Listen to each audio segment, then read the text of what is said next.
선교 신학자로 유명하신 앤드루 윌스라고 하는 교수가 기독교 역사에 있어서 나타난 선교적 동향이라고 하는 미셔너리 무브먼트라고 하는 유명한 책을 썼습니다.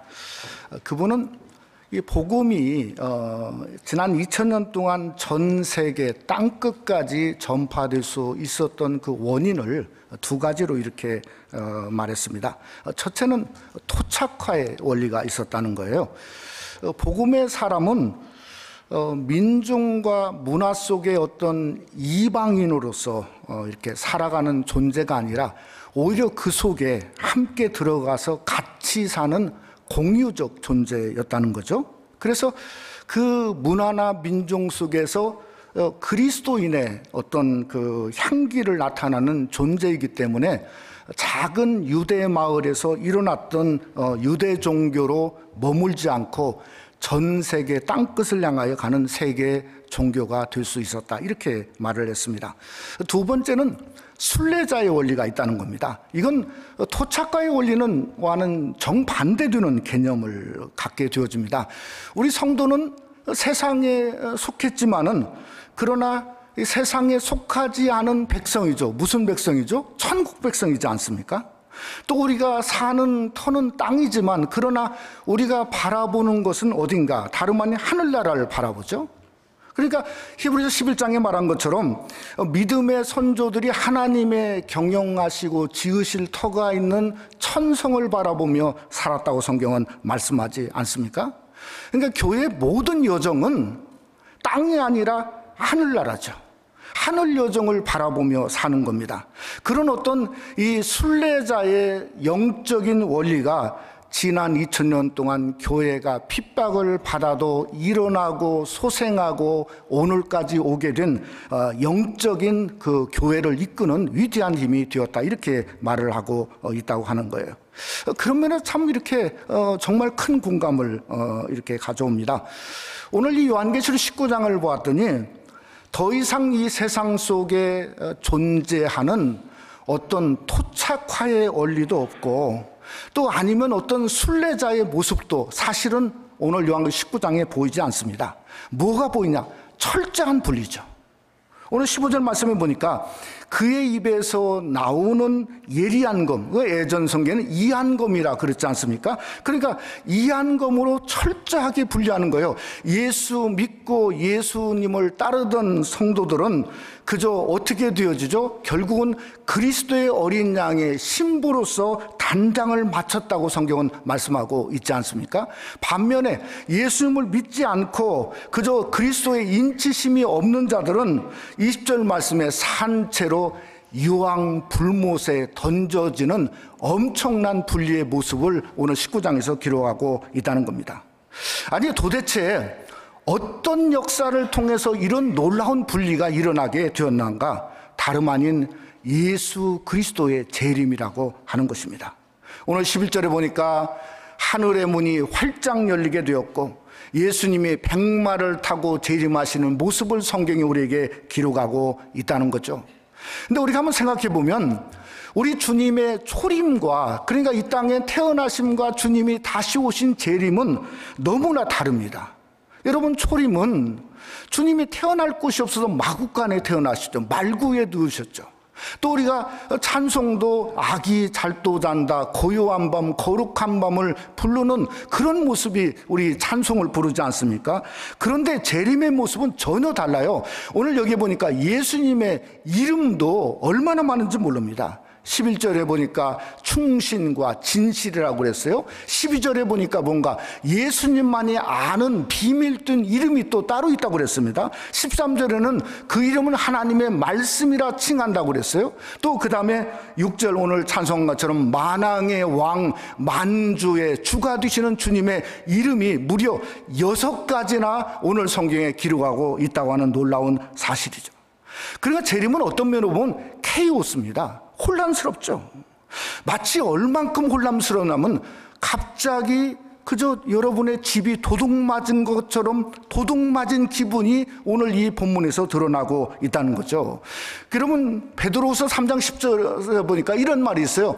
그러나 주의 날이 도적같이 오리니 그날에는 하늘이 큰 소리로 떠나가고 물질이 뜨거운 불에 풀어지고 땅과 그 중에 있는 모든 일이 드러나리로다.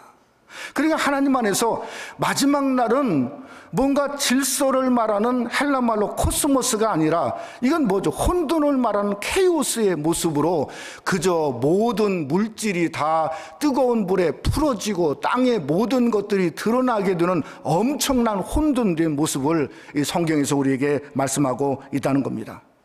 그런데 희한한 건 그리스도의 신부들은 달랐다는 거죠.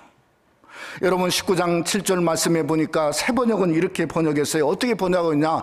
기뻐하고 즐거워하며 하나님께 영광을 돌리자 어린 양의 혼인날이 이르렀다. 그의 신부는 단장을 끝냈다.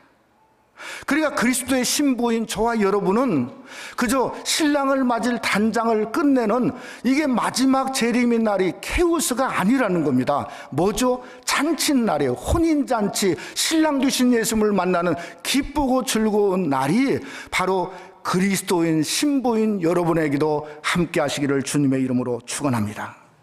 그래서 오늘은 다른 날이 아닙니다. 왕의 왕, 나의 만주의 주가 되신 우리의 신랑을 통해서 우리가 말씀을 상고함으로 말미암아 우리도 그리스도의 신부처럼 지금부터라도 단장을 그저 하는 날이에요. 말씀으로 단장하는 거죠. 가장 아름다운 신부로 하나님 보시기에 오늘 또 백마 타고 오는 하늘의 군사처럼 주님 안에서 단장하고 하나님 앞에 서는 귀한 역사가 말씀을 상고하는 저와 여러분에게 함께 하시기를 주님의 이름으로 축원합니다. 첫째로 왕의 왕 그리스도는 백마를 타고 이 땅에 재림하심을 성경에 말씀하고 있습니다. 여러분도 잘 아시겠지만 제가 이번 주는 아마 가장 바쁜 주가 될 것 같은 생각이 되어집니다. 예전에 어른들이 그러시더라고요. 아들이나 딸이 결혼하겠다고 하면 그거 효도하는 거라고. 근데 제가 효도를 좀 받아야 될 때가 된 것 같습니다. 참 하나님 앞에 감사한 건 제 며느리가 제 설교를 듣고 함께 예배하는 기쁨을 주었다고 하는 것도 저에게 너무나 감사한 일 중에 하나입니다. 사실은 저는 마음만 바쁘지 하는 건 뭐 아무것도 없습니다. 하는 건 별로 없고 제가 이때만 그런 게 아니고 제 결혼할 때도 제가 그때 LA에서 이제 교육전도사로 있었고 제 아내는 버지니아에서 있었는데 결혼식 이틀 전에 그저 양복 한 벌 딱 들고 저는 결혼식은 그렇게 하는 줄 알았어요. 양복 한 벌 들고 그냥 가면은 다 결혼식이 일사천리로 되는 줄 알았는데 이번에 보니까 그게 아니더라고요. 그러니 이게 참 근데 그때나 지금이나 하나는 동일합니다. 뭔가 하면 결혼을 위해서 기도를 참 많이 했던 것 같아요. 이번에 아내와 제가 아이들을 불러놓고 우리 가족들을 불러놓고 이렇게 얘기했습니다. 결혼은 기도로 하는 것이다. 기도로 하는 것이다. 왜 그런가 하면 기도만이 하늘 문을 열 수 있는 거 아니겠습니까? 오늘 여기 본문에 보니까 하늘의 문이 열렸을 때 예수님이 이 땅에 오심을 경험하게 되었거든요.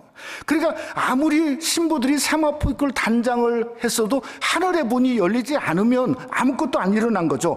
그러나 언제 신랑 되신 주님이 오시는가? 하늘의 문이 열렸을 때 오신다는 거죠. 기도로 하늘의 문을 여는 거 아니겠습니까?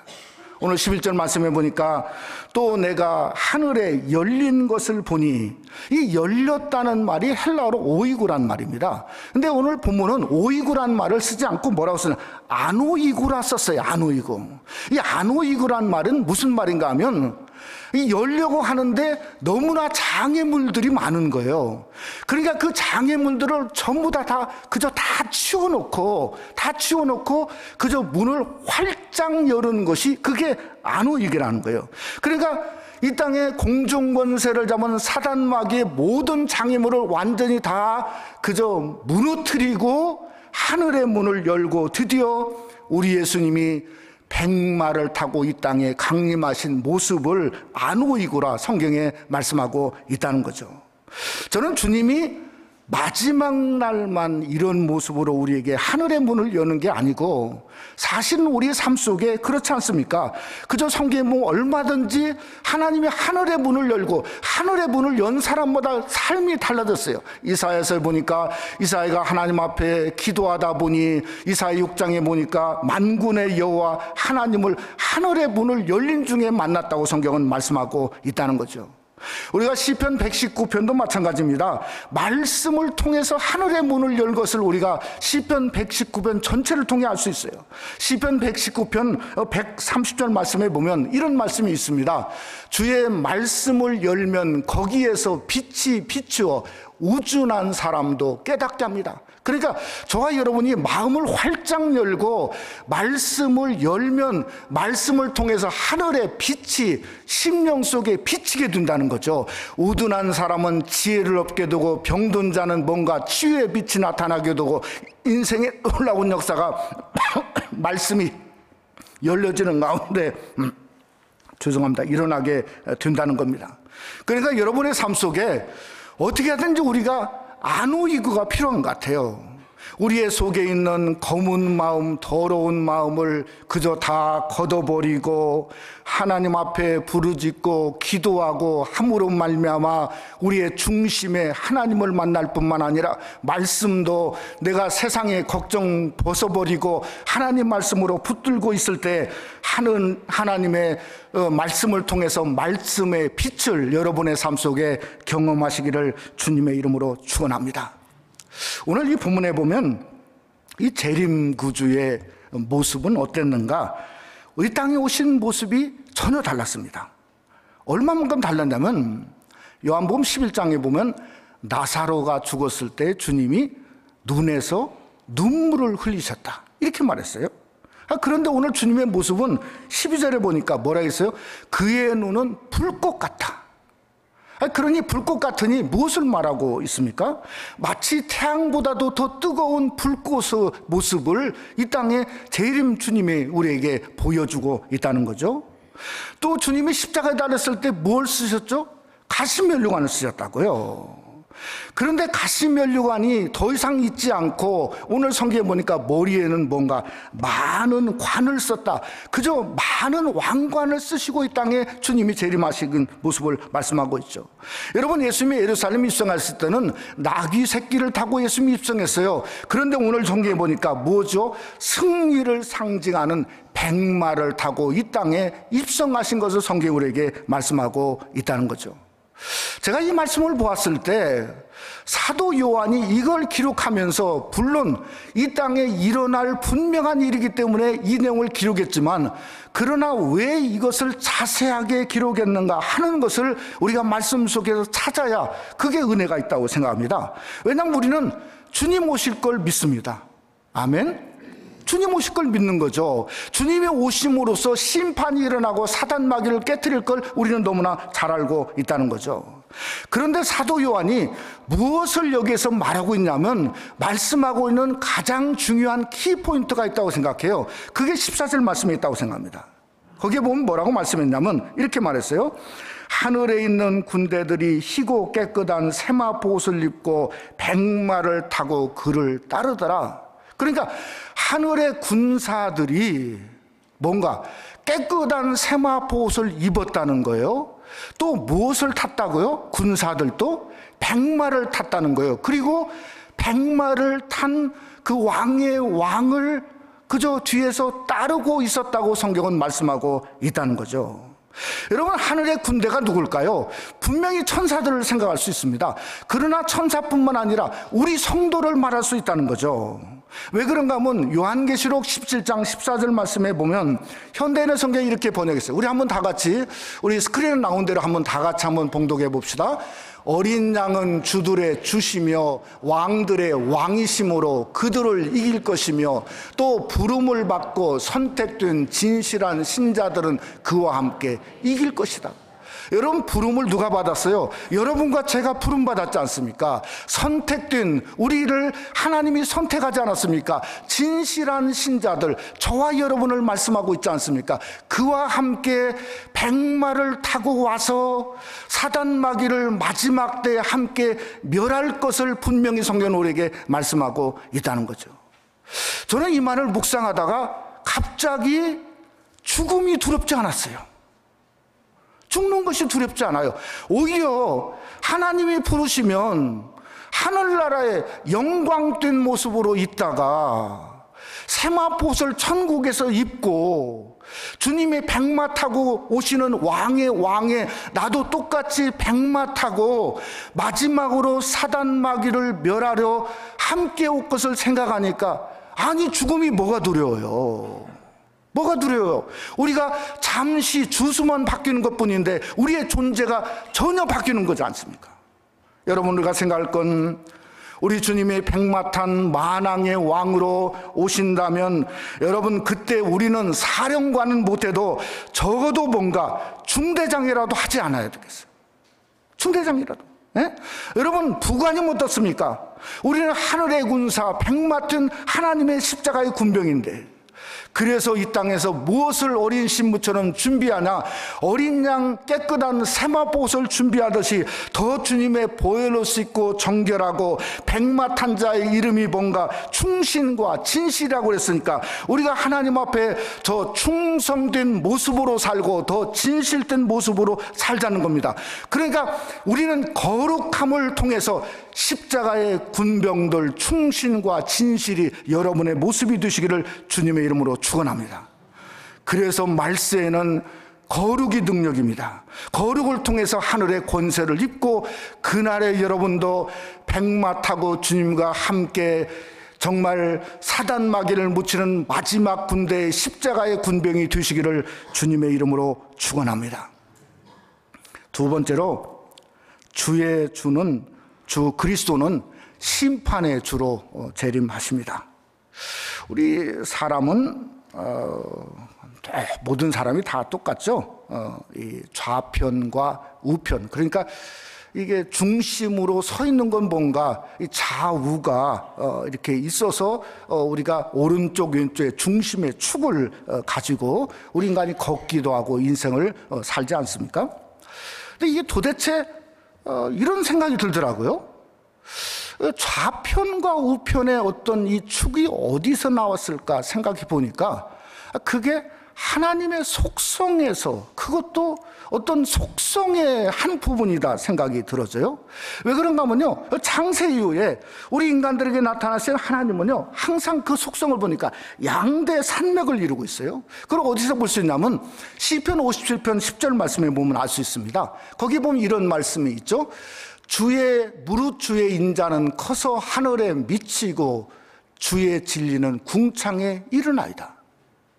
여러분, 하나님의 양대 속성, 우편과 좌편이 어느 건지는 확실치 않지만, 그러나 어떤 산맥을 양쪽으로 가지고 있죠. 첫째는 주님의 인자죠. 또 한쪽에는 분명히 주님의 진리인 양대 산맥을 가지고 있다는 거예요. 우리가 하나님의 인자를 보통 어떤 식으로 표현하냐면 하나님이 은혜를 베풀었다, 이런 말을 자주 씁니다. 마치 시편 90편 말씀처럼 아침마다 주의 인자심을 알리시며 밤마다 주의 성실하심을 뭐라고 말하죠? 베품이 좋으니이다. 성경은 말하죠. 그러니까 인자는 베풀어 주시는 거예요. 또 사랑도 뭔가, 사랑은 베푸는 거죠. 그러니까 베푸는 특성이 있습니다. 그런데 진리를 베풀었다고 말하는 사람은 하나도 없습니다. 그렇죠. 또 진리와 같은 맥락을 가진 거룩도 베풀었다고 하는 표현은 우리가 절대 쓰지 않습니다. 로마서 6장은 대신 뭐라고 쓰냐, 우리를 향해서 뭐죠? 거룩함에 이르라, 의의 종 거룩함에 이르라고 성경은 말씀하고 있다는 거죠. 근데 참 특별한 것은 지금 마지막에 이 세상의 모든 것이 끝나고 주님의 재림에 일어나는 그 순간에 산맥 하나가 꺼져버렸어요. 보이지 않아요. 무엇이 보이지 않냐면 주의 진리의 산맥과 주의 인자의 양대 산맥 중에 하나가 꺼져버렸어요. 뭐가 꺼졌죠? 주님의 인자가 보이지 않습니다. 오늘 성경에 보니까 예수님이 이 땅에 오신 주님의 모습을 15절에 보니까 입에서 예리한 검이었어요. 검이 나와서 이한검이라고 말합니다. 이건 인자가 아니죠. 이건 뭡니까? 진리고 거룩입니다. 또 이름이 충신과 진실이다. 이것도 뭐죠? 거룩에 속합니다. 그런데 무궁한 사랑이나 무궁한 인자로 너를 도와줬다 하는 그러한 하나님의 인자가 마지막에는 하나도 보이지 않는 거예요. 어떤 신학자들은 요한계시록 19장을 이렇게 말합니다. 마지막 대전은 소위 아마겟돈 대전 뭐 이런 식으로 표현하는데 저는 사실 별로 좋아하지 않습니다. 그런데 여기에 보니까 무슨 핵무기에 무슨 그런 것도 없고요. 요즘에 얼마 전에 제가 무슨 기사를 봤더니 미래전쟁 레이저 포로 쏜다고 그래요. 이게 포가 더 이상 필요가 없어요. 그냥 레이저 빔으로 쏘면 그게 뭐 어떤 것도 다 뚫고 나간다는 거예요. 심지어 요즘은 드론으로 수천만 대의 드론 전투기를 만들려고 이 세상이 지금 난리지 않습니까? 근데 오늘 여기 보니까 마지막 그 주님이 오시는 이 전쟁에 그런 무기가 보이지 않습니다. 진짜 가장 놀라운 무기가 뭐냐면 11절 말씀에 있어요. 거기에 이렇게 말하죠. 그가 공으로 심판하여 싸우더라. 가장 강할 무기는 뭐죠? 하나님의 공이에요. 하나님의 거룩이고 하나님의 진리고 그 놀라운 그 하나님의 공의가 바로 마지막 전쟁의 가장 강할 무기라고 성경은 말하고 있어요. 여러분, 전쟁은 전쟁인데 그 NIV 버전을 보니까 이렇게 말했어요. 뭐라고 말했냐면 마지막 전쟁은 웨이지스 워다. 여러분, 웨이지 잘 알죠? 임금, 그러니까 그저 한 달에 샐러리를 받는데 그게 웨이지라고 하지 않습니까? 그러니까 왜 웨이지 워라고 성경은 기록했냐면 그 이유가, 아니 예수를 믿지 않으면 당연히 임금을 받아야죠. 믿지 않은 것을 받아야 돼요. 그러니까 불못을 그들이 웨이지로 받은 거예요. 이게 불못에 던져지기도 했지만은 그들이 그걸 받으니까 그냥 그 자체가 불못에 임할 수밖에 없는 그러한 웨이지를 받기 위한 전쟁이 마지막 전쟁이다. 이렇게 성경은 말씀하고 있다는 거죠. 이 데살로니가후서에 보면 이 전쟁을 이렇게 말했어요. 데살로니가서 2장 8절 말씀 한번 우리 성경 보면, 그때에 불법한 자가 나타나리니 주 예수께서 그 입의 기운으로 그를 죽이시고 강림하여 나타나심으로 패하시리라. 여러분, 사단 마귀가 짐승과 합쳐서 얼마나 전쟁을 하려고 대단하고 정말 세상 말로 말하면 용을 쓰지 않습니까? 근데 마지막에 입의 검으로 하는 것도 아니에요. 하나님의 예수 그리스도의 기운으로 훅 하면 죽이시고 패하게 되어져요.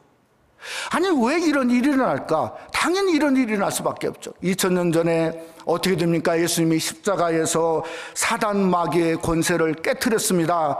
그러니 지난 2000년 동안 사단 마귀는 어떤 일을 가져오게 되어지냐면 그저 죽기 위해서 꿈틀거리고 있는 거예요. 그냥 혼자 죽을 수 없으니까 어떻게 해주죠? 어떻게 하든지 세상의 예수 사람들을 예수 믿지 못하게 해서 같이 죽으려고 꿈틀거리는 게 사단 마귀의 역사지 않습니까? 그래서 주님이 재림하셔서 그 입의 기운으로 훅 하고 부르면 사단 마귀는 거기서 죽고 그 다음에 패하게 되는 놀라운 역사가 일어난다고 성경은 말씀하고 있다는 거죠. 저는 오늘 본문을 보면서 한 가지가 마지막에 걸리더라고요. 한 가지. 그게 뭐가 걸리냐면 인자라고 하는 게 걸리더라고요. 마지막에 그 19장에 와서 하나님의 인자가 사라지고 있어요. 근데 오늘날 성도들은 어떤 모습을 많이 갖고 있냐면 끝까지 하나님의 인자로 품어줄 것을 기대하고 살아요. 물론 그럴 수도 있죠. 그러니까 하나님의 사랑에 마치 눈먼 것처럼 그러다 보니까 스스로 일어날 수 없는 경우들도 있단 말이에요. 여러분, 성경에 보면 사복음서를 여러분 자세히 보시면 무엇을 깨달을 수 있냐면 하나님의 인자의 부분들은 복음서 마태, 마가, 누가, 요한의 끝에 점점 줄어듭니다. 그리고 뭔만 있냐면 하나님의 진리 심판에 관한 부분이 계속해서 나오고 있어요. 그러니까 마지막에 가까울수록 오늘 여기 성경에 마치 충신과 진실처럼 그런 모습이 드러나고 있는 거죠. 마태복음 25장에도 보면 성경에 말했습니다. 착하고 충성된 종을 말하면서 뭐라겠냐, 그저 한 달란트를 주었을 때 한 달란트를 그냥 갖고 있었던 사람은 착하고 충성된 종이라 말하지 않았습니다. 그걸 빼앗았죠. 누구에게 충성된 종이란 말했냐? 2달란트를 남기고 5달란트를 남긴 자들에게 착하고 충성된 종아, 네가 작은 일에 충성하였음에 내가 너에게 많은 것으로 맡기니 내 주인의 즐거움에 참여할 거라. 이것은 뭡니까? 인자가 아니고 충성이죠. 충성. 여러분, 인자는 놀라지 마십시오. 상급이 없습니다. 상급이 없어요. 평생요 그저 하나님 베푼 것으로 받아먹고 살고 누리고 살고 자기가 최고인 줄 알고 살았는데, 아니, 하늘나라 가서 벼룩도 낯짝이 있지. 생각해 보세요. 하늘나라 가서 그렇게 살다가 하늘나라도 엄청나게 많을 거다. 이거 아니죠. 충성만 상급이 있습니다. 그래서 오늘 마지막에 뭐라 했냐면, 그 이름은 예수님 말탄 자뿐만 아니라 뒤에 따르는 자들도 똑같아요. 그 이름은 충신과 진실이라. 이것을 우리에게 말씀하고 있는 이유가 있어요. 뭔가 마지막 날에 예수님이 이 땅에 오실 때에 충성하고 충신이 되어지고 진실한 성도에게 하나님께서 만주의 주가 되시는 주님께서 상급을 주신다고 우리에게 말씀하고 있다는 거죠. 그러니 저와 여러분이 이 세상 끝날이 당하고 마지막이 다가오면 다가올수록 우리는 뭔가 하나님 앞에 착하고 충성된 종처럼 어찌하든지 주신 달란트를 가지고 더 열심히 충성하십시다. 더 열심히 하나님 앞에 신실하십시다. 하나님을 바라보며 살 때에 그 이름이 충신과 진실도 여러분의 이름이 되어서 그걸 통해서 상급받는 새생명 한인교회 성도가 되시기를 주님의 이름으로 축원합니다. 말씀을 맺고자 합니다. 오늘 본문을 보면서 참 여러 가지 많은 것이 생각이 되었어요. 인자는 점점 사라지고 진리만 남는 모습을 보면서 요즘에 나타나고 있는 인본주의 신학에 정말 참 너무나 큰 우려가, 왜냐하면 요즘에 대부분이 다 없던 상황적인 인본적인 신학 속에 빠져 있거든요. 얼마 전에 노마코양이 이런 말을 했다고 합니다. 죽음 이후에는 참여한 영혼들은 용서받을 수 있지만 참여하지 않은 영혼들은 그냥 소멸된다는 거예요. 영혼 소멸론이에요. 근데 이번 뭐 했다 안 했다 그런 말이 있지만 이번만 얘기한 게 아니고 사실은 작년에도 얘기했고 사실은 그 전에도 비슷한 얘기를 똑같이 했어요. 여러분, 영혼 소멸, 이거 정말 말도 안 되는 얘기죠. 성경은 그런 것이 한 곳도 없습니다. 왜 성경을 왜곡하고 있는가? 그것은 인자 때문에 그래요. 무궁한 사랑. 하나님의 심판이 있을 때에 아니 어떻게 지옥불에 그저 집어넣겠는가? 아니 거기에도 무궁한 인자의 잣대를 지금 대고 있는 겁니다. 그건 성경이 없어요. 오늘 본문에 보니까 그건 없다는 거예요. 예? 그러니까 사람이 하나님을 바꾸고 성경을 바꾸는 죄를 또 범하고 있는 거예요.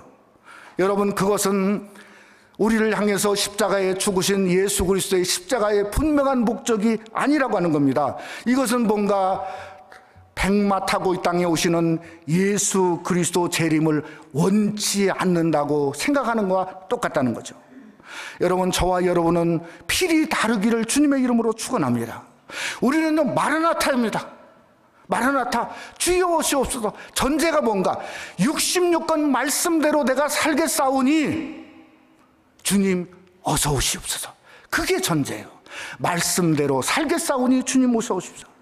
그러기에 19장 16절에 말하기를 그 옷과 다리에 이름 쓴 것이 있으니 만왕의 왕이요 만주의 주라 하였더라. 그러니까 만왕의 왕이고 만주의 주는 무슨 이건 독백도 아니고 성경 기자의 독백도 아니고 이건 뭔가 찬양도 아닌 거예요. 제가 보기에는 뭔가 하면 내 근원이에요. 여러분의 근원이에요.